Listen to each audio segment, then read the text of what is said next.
The weekend of August 12th, a white nationalist rally in Charlottesville, Virginia descended into violence.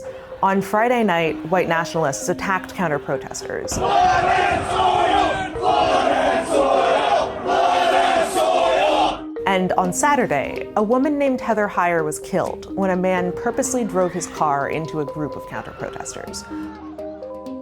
In response, President Trump blamed both sides. We condemn in the strongest possible terms this egregious display of hatred, bigotry, and violence on many sides. On many sides. He didn't call out the white supremacists by name. He didn't acknowledge that they were the ones who had initiated the violence or engaged in the lethal violence that killed Heather Heyer. Instead of assuring people that these groups are dangerous and wrong, he actively misled people about what happened in Charlottesville. He implied that the white nationalists and the counter-protesters were equally to blame, that hate was a 50-50 split. We must love each other, respect each other, and cherish our history and our future together. All of this stands in stark contrast to the rhetoric he uses when he talks about terrorists who are Muslim. Radical Islamic terrorists are determined to strike our homeland, as they did on 9/11, as they did from Boston to Orlando to San Bernardino. An Islamic terrorist turned his truck into an instrument of mass murder. Radical Islamic terrorists. And she won't even mention the word. We cannot let this evil continue. Trump doesn't have a problem calling people out by name. The family of a dead US service member, the cast of Hamilton, Meryl Streep, Barack Obama, John McCain, just to name a few. But Trump's vague and tepid response to the white supremacists in Charlottesville wasn't just annoying or misleading.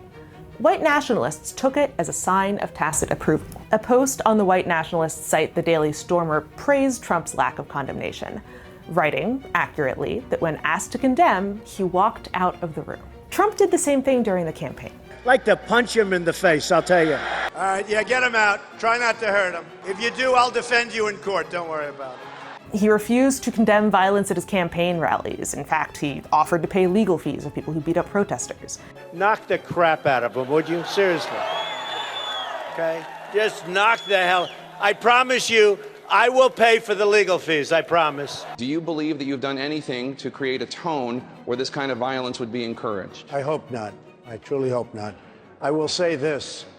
We have 30,000 people. You've seen it yourself.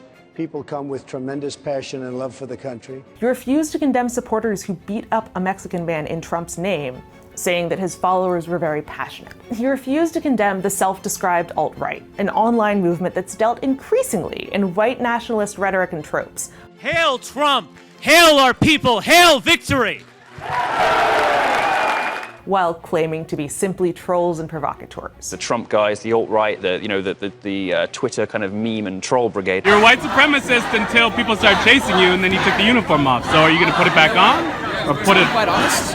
Yeah. I love to be offensive, it's fun. Look, in the streets, it's impossible to tell the difference between someone who's giving a Nazi salute ironically and someone who's doing it in earnest.